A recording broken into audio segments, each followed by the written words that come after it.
सर्वेभ्यो नमो नमः। आत्मीय स्वजन,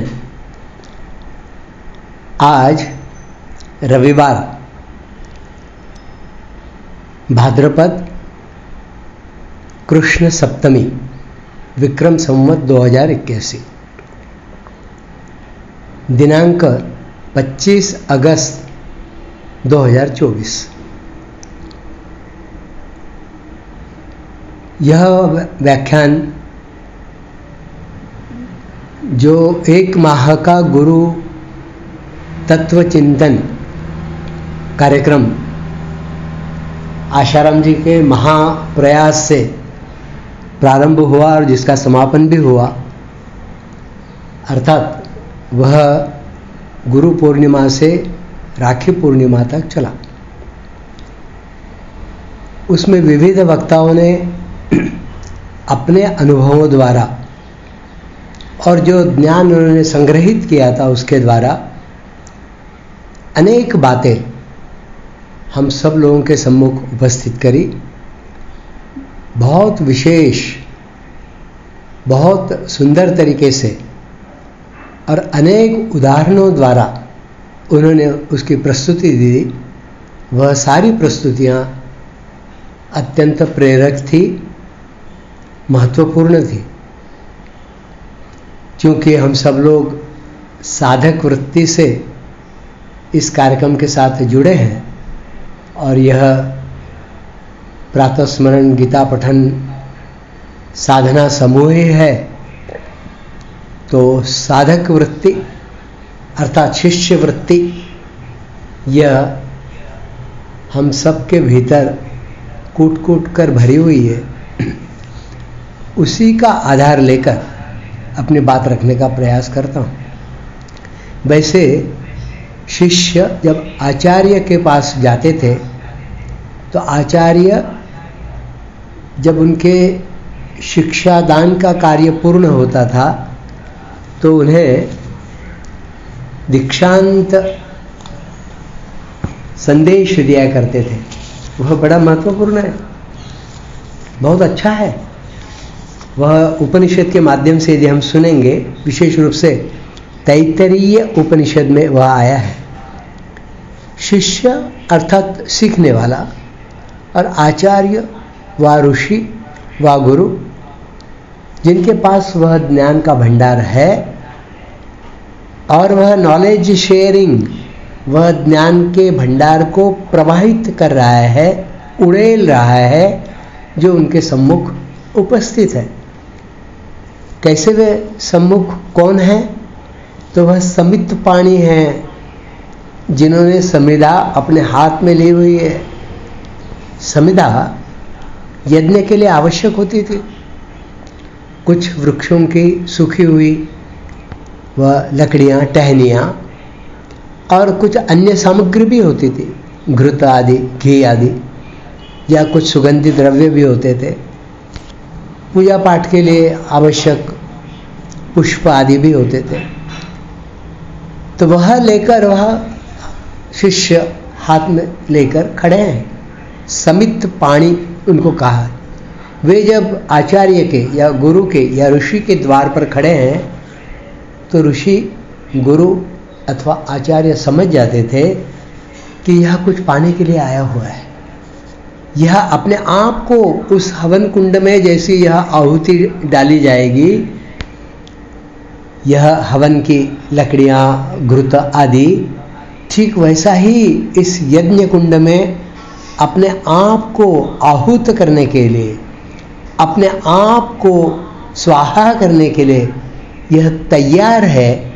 उसका प्रतीकात्मक यह बात वह दिखाते थे, इसलिए उनको समित पाणी ऐसा कहा जाता है। अपने हाथों में, पाणी मतलब हाथ, कर, अपने हाथों में समिधा लेकर वे ऋषि द्वार पर खड़े होते थे और ऋषि फिर उनको आगे की शिक्षा दीक्षा का कार्य होता था। यह जो शिक्षा दीक्षा का कार्य है, यह कितने समय होता था? तो उसका कोई समय नहीं होता था। उदाहरण आए हैं उपनिषदों में। उसमें शौनक ऋषि के आश्रम में कुछ शिष्य जाते हैं, 6 लोग होते थे।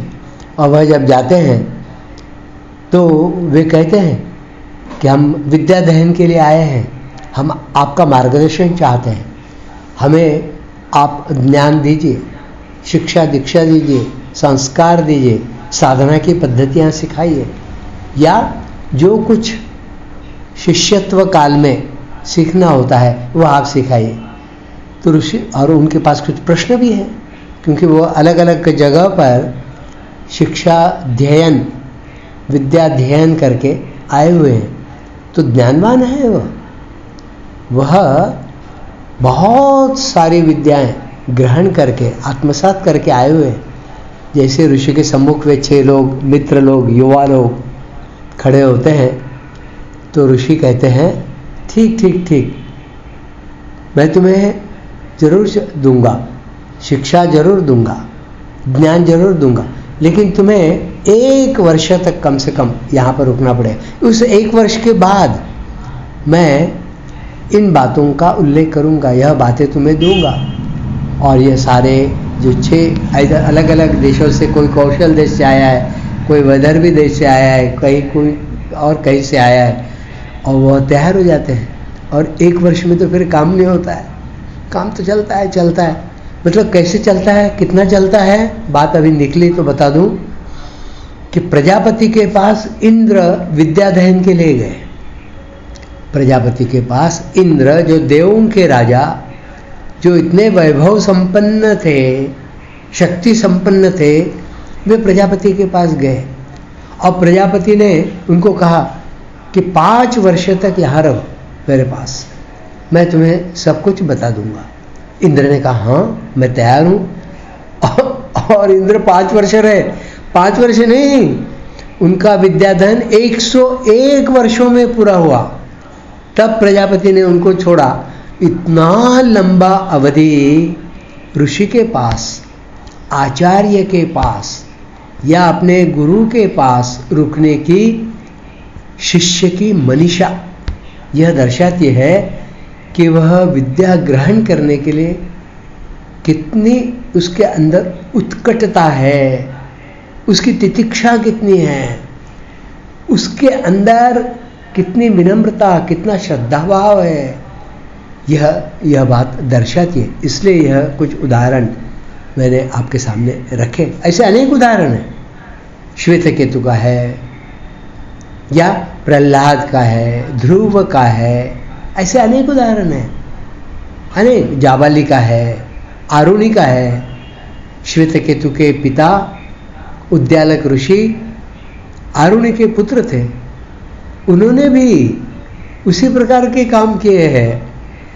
वो एक कहानी हम लोगों को बचपन में स्कूल में ही थी, पाठ्यक्रम में ही थी, खरा शिष्य आरुणि, ऐसा उसका शीर्षक था, सच्चा शिष्य आरुणि। आरुणि मतलब उद्यालक ऋषि आगे चलकर जो बने। वह अपने पिता के पास ही अनेक शिष्यों के साथ विद्याध्ययन कर रहे थे। एक दिन खूब बारिश हुई तो अरुण ऋषि ने कहा कि जाइए और अपने खेत की क्या स्थिति है देख कर आइए। बारिश हो रही थी, ये लोग गए सब, और गए और देखा उन्होंने कि वहाँ खेत में पानी बह रहा है और खेत में जो बांध डला हुआ था वह बांध टूट गया और पानी उसमें से निकलता जा रहा है और साथ में मिट्टी भी बह रही है। बाकी शिष्य तो वापस आ गए, लेकिन आरुणि वापस नहीं आया, मतलब उद्यालक वापस नहीं आए। तो बहुत देर इंतजार किया गया उनका। फिर अरुण ऋषि कहते हैं चलो जरा देखते हैं क्या हुआ, ये आया क्यों नहीं, कहाँ है, कहाँ रह गया। इसलिए रात को वे निकलते हैं और जब खेत पर पहुंचते हैं तो देखते हैं कि वह उस बांध पर लेटा हुआ है, अपनी पीठ उधर की तरफ करके, ताकि खेत का जो पानी है वह पूरी तरीके से बह न जाए, रुक जाए, और पानी के साथ जो मिट्टी बह रही थी, उपजाऊ मिट्टी, वह मिट्टी भी रुकी रहनी चाहिए, नहीं तो बड़ा नुकसान होगा। ऐसा सोचकर वह वहाँ बांध पर लेटा हुआ है जहाँ से बांध टूटा हुआ था। और बारिश में काफ़ी देर तक लेटे रहने के कारण उसकी क्या स्थिति बनी होगी, यह तो एक शारीरिक स्थिति हुई, लेकिन उसकी मानसिक स्थिति कि मेरे गुरु ने आज्ञा की है, उस आज्ञा का उल्लंघन नहीं होना चाहिए। उन्होंने केवल देखने के लिए थोड़ी कहा, उनके कहने का तात्पर्य है कि वहाँ की क्या स्थिति है, उस स्थिति का आकलन करो, अर्थात उसके साथ उसका उपाय भी करो, ये आगे की स्थिति बनती है। तो वह करे, तभी जाकर उद्दालक मुनि फिर आगे चलकर गुरु बने। और उनका पुत्र श्वेतकेतु, वह और तूफान और आगे अनेक ऋषिवरों के पास जाकर उसने इतनी विद्वत्ता ग्रहण करी और इतनी विद्वत सभाओं में वह गया और वहाँ पर उसने अपने ज्ञान से अनेक लोगों को प्रभावित किया और उसकी बड़ी उदो होने लगी थी। वह जब लौट कर आता है तब ऋषि कहते हैं, उद्दालक मुनि कहते हैं, आरुणि कहते हैं कि भैया तुम तो इस परंपरा के संवाहक हो और तुमने इतना ज्ञान अर्जित किया है, लेकिन तुम्हें इस बात का पता पड़ा क्या कि वह एक जानने से सब कुछ जाना जाता है, ये जान सकते हैं? तो कहते हैं श्वेतकेतु अपने पिता उद्दालक या आरुणि ऋषि को, क्या ऐसा तो मुझे किसी ने कहा ही नहीं पूछने के लिए।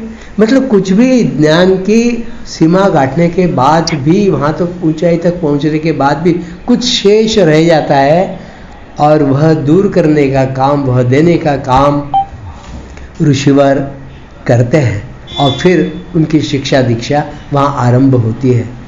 ऐसा जब साधक शिक्षित हो जाता था, शिष्य जब पूर्णतः शिक्षित हो जाता था, तो वह जब जाने को होता था, क्योंकि वह अलग अलग विधाओं में शिक्षित दीक्षित होता था, कोई धनुर्विद्या में होगा, कोई तलवार विद्या में होगा, कोई गृहस्थ जीवन के जो कार्य है, कोई राजकाज में होगा, कोई जो सैन्य विभाग है या कोई कृषि विभाग है, उसमें निष्णात होता था, तरबेज होता था और उसकी शिक्षा दीक्षा ग्रहण करता था और बाद में उस जीवन में जाकर वहाँ वह कार्य करता था। और कोई शिक्षादान के कार्य में ही, ज्ञानदान के कार्य में ही लगा रहता था। लेकिन जो भी है, जो गुरु के पास जाकर ज्ञान ग्रहण करता था, वह अपनी उत्तम स्थिति तक पहुँचता था।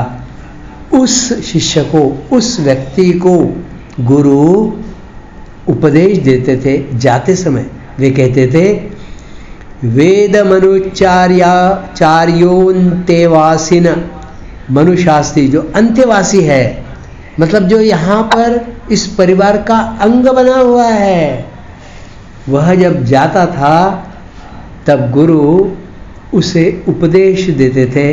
कहते थे, सत्यम वद, धर्मम चर, स्वाध्यायान्मा प्रमदः, आचार्याय प्रियम धनमावृत्य, प्रजातंतु मां व्यथच्छेत्सीहि, सत्यान्न प्रमदितव्यम, धर्मान्न प्रमदितव्यम, कुशलान्न प्रमदितव्यम, भूत्यै न प्रमदितव्यम, स्वाध्याय प्रवचनाभ्याम न प्रमदितव्यम, देव पितृकार्याभ्याम न प्रमदितव्यम।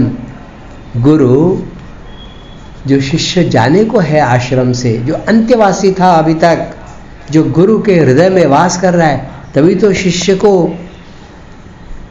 गुरु गृह में जब वह पहुंचता है, समित पानी होकर, उसको गुरु या समाज द्विज कहता था। एक जन्म उसने अपने माँ के गर्भ से लिया और दूसरा जन्म अभी गुरु के अंतःकरण से, गुरु के हृदय से, गुरु के उस ज्ञान परंपरा से वह लेने वाला है। इतना आत्मीय वह हो जाता था, इसलिए उसे अंत्यवासी ऐसा कहा गया है। तो गुरु क्या कह रहे हैं? सत्यम वद, सर्वदा सत्य ही वदो, सत्य का ही साथ रखो, सत्य ही बोलो, धर्मम चर, नित्य धर्म मार्ग पर ही चलो, स्वाध्यायान्मा प्रमदः, स्वाध्याय करने में चूको नहीं, कोई गलती नहीं करो, कोई आलस नहीं करो, कोई प्रमाद नहीं करना, आचार्याय प्रियम धनमावृत्य, प्रजातंतु मां व्यवच्छेत्सी, आचार्य के लिए उत्तम जो धन है, उनके लिए जो प्रिय धन है, अर्थात गौवें होती थी या धान्य होता था या यज्ञ के लिए आहुति होती थी या आश्रम वासियों के लिए जो आवश्यक वस्तुएं होती थी, उसकी व्यवस्था करो। सत्यान्न प्रमदितव्यम, सत्य से प्राप्त अन्न ही प्राप्त करो। धर्मान्न प्रमदितव्यम, कुशलान्न प्रमदितव्यम, इस प्रकार वहाँ कहा गया है। कहने का तात्पर्य है कि वह शिष्य के अंदर कूट कूट कर वह बातें डालती थी। इससे होता क्या था? इससे होता यह था कि वह शिष्य कहता था, यह होने के बाद, अहम वृक्षस्य रेरिवा कीर्ति ही पृष्ठम गिरेरिव ऊर्ध्व पवित्रो वाजिनीव स्वमृतमस्मि द्रविणम सुवर्चसम सुमेधा अमृतोक्षितः इति त्रिशंकोर्वेदानुवचनम। वह कहता था, मैं संसार रूपी वृक्ष का प्रेरक हूँ, मेरी कीर्ति पर्वत शिखर जैसी है, मैं सबसे उच्च ऊर्ध्व और पवित्र हूँ। सूर्य में जो अच्छा अमृत है वह मैं हूँ। धन से मैं श्रेष्ठ हूँ। धन अर्थात केवल आर्थिक दृष्टि से नहीं, विद्या की दृष्टि से या अन्य विद्याएं जो उसने प्राप्त की है उससे मैं अभी श्रेष्ठ हो गया हूँ। मैं बहुत मेधावान हूँ, मुझ में अमृत है, वह अक्षय है। ऐसा आत्म साक्षात्कारी शिष्य कहता था। ऐसा त्रिशंकु ऋषि ने ऐसे उद्गार अपने मुख से निकाले हैं। तो ऋषि क्या चाहते थे? ऋषि कहते थे दम साधना चाहिए। दम अर्थात इंद्रिय दमन, ये शिष्य ने साधना चाहिए। उसकी इंद्रिय बलवान होनी चाहिए और वह अपने इंद्रियों को अपने वर्चस्व में रखने की योग्यता रखने वाला होना चाहिए। क्षम अर्थात मनोनिग्रह करने की योग्यता साधक की, शिष्य की बढ़नी चाहिए। उसमें जो अग्नि है अर्थात उसका जो सार है वह जानने की उसकी योग्यता बढ़नी चाहिए। उसमें उस अग्नि की साधना कैसे करनी, वह तेज कैसे प्राप्त करना, उसे कैसे रखना, यह समझ लेना चाहिए। उस शिष्य ने आतिथ्य सीखना चाहिए। उसने, जिसको कहते हैं कि दूसरों की सेवा करना और जीवन का जो परम श्रेष्ठ और परम मंगल ऐसा अंग है वह मानुष की, जिसको कहते हैं कि दूसरों के लिए नित व्यवहार में और पुण्य ही करना है, दूसरों का हित ही करना है, कल्याण ही करना है, यह बात उसने सीखनी चाहिए। प्रजा का उसने अभ्यास करना चाहिए कि इस क्षेत्र की, मेरे देश की, मेरे समाज की प्रजा क्या सोचती है, कैसे करती है, उनकी क्या आवश्यकता है, इसका उसने अभ्यास करना चाहिए। प्रजनन भी उसने सीखना चाहिए। जब वह गृहस्थाश्रम धर्म में जाएगा तो उसने प्रजनन भी सीखना चाहिए। अनेक जातियों का उसने अभ्यास करना चाहिए। अनेक जाति का मतलब है अनेक प्रकार के जो कार्य करने वाले लोग हैं वह भी उसने सीखना चाहिए। इस प्रकार की बातें गुरु शिष्य को सिखाते थे, बताते थे। इस सबसे क्या होता था? इस सबसे क्या होता था? इस सबसे उसकी जो देने की योग्यता है वह योग्यता बढ़ती। तब गुरु क्या कहते थे? श्रद्धया देयम अश्रद्धया न देयम, श्रिया देयम रिया देयम भिया देयम संविदा देयम। श्रद्धा से दान देना चाहिए, अश्रद्धा से नहीं, और भरपूर देना चाहिए, आदर से देना चाहिए, नम्रता के साथ देना चाहिए और समझ कर देना चाहिए। ऐसा गुरु शिष्य को बताते थे। इन सब बातों से क्या होता था? इन सब बातों से एक ही चीज होती थी कि वह शिष्य शिष्य नहीं रहता था।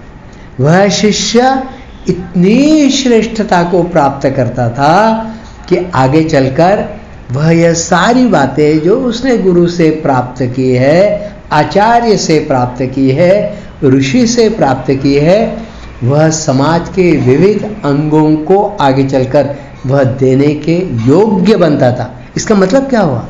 इसका मतलब यह हुआ कि गुरु शिष्य नहीं बनाते, गुरु गुरु ही बनाते हैं। जो गुरु के संपर्क में आते हैं, गुरु उसको उस स्थिति तक ऊंचा उठाते हैं कि वह गुरु ही बने। तब जाकर इस गुरु परंपरा को हम भारत की अक्षुण्ण और श्रेष्ठ परंपरा है, जो संपूर्ण विश्व के कल्याण के लिए कार्यरत है, और टिकी रहनी चाहिए, यह कहते हैं। इसका तात्पर्य यह है कि गुरु शिष्य जो उनके पास आता है उसको गुरु ही बनाते हैं। तो गुरु गुरु को बनाते हैं। जैसे परिस स्वर्ण बनाता है लोहे से, तो वहाँ तक तो वहाँ का कार्य है, लेकिन गुरु इससे भी आगे। गुरु शिष्य को सुवर्ण बनाकर छोड़ नहीं देते हैं, सारी विद्या देकर छोड़ नहीं देते हैं। वह उसको गुरु पद पर वह आसीन हो सके, इतनी श्रेष्ठता उसके जीवन में आए, ऐसा बनाते हैं। यह विशेषता है इस गुरु शिष्य परंपरा की। और इसलिए हम सब लोगों ने यह बातें अपने मन में रखनी चाहिए। इतने दिन से और प्रतिदिन नित्य नियम से हम श्रीमद् भगवद गीता का पाठ कर रहे हैं। बार बार यह कहा जाता है कि अपने माता की, अपने पिता की, अपने पितरों की, अपने श्रेष्ठ जनों की, अपने गुरुजनों की, समाज सेवियों की सेवा करनी चाहिए। समाज में जिन्होंने प्रबोधन किया है, विशेष कार्य किया है, ऐसे लोगों के साथ आनंद से या विनम्रता के साथ, श्रद्धा भाव के साथ, आदर के साथ व्यवहार करना चाहिए, उनके लिए कुछ करना चाहिए। यह बातें इसलिए बताई जाती है कि यह आत्मसात करने की है, यह बातें केवल सुनने की नहीं है, इन बातों को अपने जीवन में उतारने की। तो अपने जीवन की टेस्टिंग हमें करने की आवश्यकता है। हमारे जीवन की टेस्टिंग, हमें कभी क्रोध आता है तो हमारा क्रोध कितनी देर तक रहता है, हमारा क्रोध कितनी देर तक है और वह क्यों आया, उसका विश्लेषण हम कर सकते हैं क्या? आने वाला है तो पता पड़ सकता है क्या? आया तो भी हम शांत रह सकते हैं क्या? आया तो हम उस व्यक्ति की तरफ दुर्लक्ष्य कर सकते हैं क्या? गलती उस व्यक्ति की है कि हमारी है, ऐसा विश्लेषण हम कर सकते हैं क्या? तो ऐसा करने की योग्यता केवल क्रोध के बारे में नहीं, दूसरी बातें ऐसा कुछ तय कर लें कि हम सप्ताह में एक बार, हम महीने में एक बार, हम 6 महीने में एक बार, हम वर्ष में एक बार, क्योंकि हमें यह जो गुरुओं से प्राप्त हुआ है, हमें यह जो आचार्य से प्राप्त हुआ है, हमें यह जो ऋषियों से प्राप्त हुआ है, हमें यह जो श्रीमद् भगवद गीता से प्राप्त हुआ है, हमें यह जो शास्त्र से प्राप्त हुआ है, हमें यह जो श्रेष्ठ जनों से प्राप्त हुआ है, वह जो प्राप्त हुआ है वह हम अपने जीवन में उतारकर दूसरों के लिए देने के हम संवाहक बन रहे हैं कि नहीं, कुछ मात्रा में, यह देखने की आवश्यकता है। क्योंकि गुरु जब वह शिष्य काल में होता है, शिष्य विद्याध्ययन काल में होता है, तब जो बातें देता है, वह जो विद्या देता है वो कहता है या विद्या सा विमुक्त है, वह विद्या ऐसी विद्या है यह जो विमुक्त कर देती है, जो मुक्ति की तरफ ले जाती है, जो मुक्त कर देती है, इस जन्म मरण के इस चक्र से जो बाहर निकाल देती है, वह विद्या। और वह विद्या, वह गुरु चूंकि पूर्व में वह आत्मसात कर चुके, वह भी कभी शिष्य रहे हैं, वह भी गुरु पद पर है, और वह उनके सम्मुख आए हुए उन शिष्य रूप, मतलब जो भावी गुरु है, उनको वह प्रदान कर रहे हैं। तो वह गुरु रूप में जब होंगे तो पुनः आगे की पीढ़ी के लिए या विद्या सा विमुक्त है, वह विद्या जो विमुक्त, जो मुक्ति की तरफ, जो मोक्ष की तरफ ले जाएगी, वह विद्या प्रदान करेंगे। तो ये धनुर्विद्या, ये गाय पालने की विद्या, यह कृषि विद्या, यह तलवार विद्या, यह कुश्ती विद्या, इस विद्या के पीछे वह मनुष्यता, वह उच्चता, वह श्रेष्ठता जीवन की, वह ज्ञान जिसके कारण अंततः गत्वा उनका जो ऋषि के, गुरु के संपर्क में आए, आचार्य के संपर्क में आए, उनका विमुक्त होना, उनका मोक्ष अथवा मुक्ति प्राप्त करना, ये जीवन का उद्देश्य होता था, जो गुरु के द्वारा भविष्य के जो गुरु है उनको प्रदान किया जाता था। यह महत्वपूर्ण बात होती थी। इसलिए इस गुरु शिष्य परंपरा को सामान्य रूप से न लीजिए, यह एक बहुत विशेष, तो इस परंपरा को आगे चलाने का कार्य भी हम सबका है। हम सबके द्वारा कोई ना कोई उचित कार्य जीवन में प्रतिदिन, प्रति सप्ताह, प्रति मास होने चाहिए। सेवा के रूप में हो सकते हैं और किसी रूप में, दान के रूप में हो सकते हैं, सत्य इसी को प्रतिष्ठित करके इसके रूप में हो सकते हैं, या फिर उद्बोधन के रूप में हो सकते हैं। नित्य नियम शास्त्र पढ़ने से, गीता का पाठ करने से भी हो सकता है। नित्य नियम योगासन प्राणायाम करने से या व्यायाम करने से, अपना स्वास्थ्य अच्छा रखने से भी यह हो सकता है। तो विविध रूपों में यह हो सकता है। इस कार्यक्रम के निमित्त से आशाराम जी, कौशिक जी, अन्य लोगों ने जो मेहनत करी है, उस मेहनत को यदि सफल और सार्थक करना है तो हम सब लोगों ने अपने जीवन में कोई ना कोई संकल्प इस रूप में लेना चाहिए और इसे साकार करने का प्रयास करना चाहिए।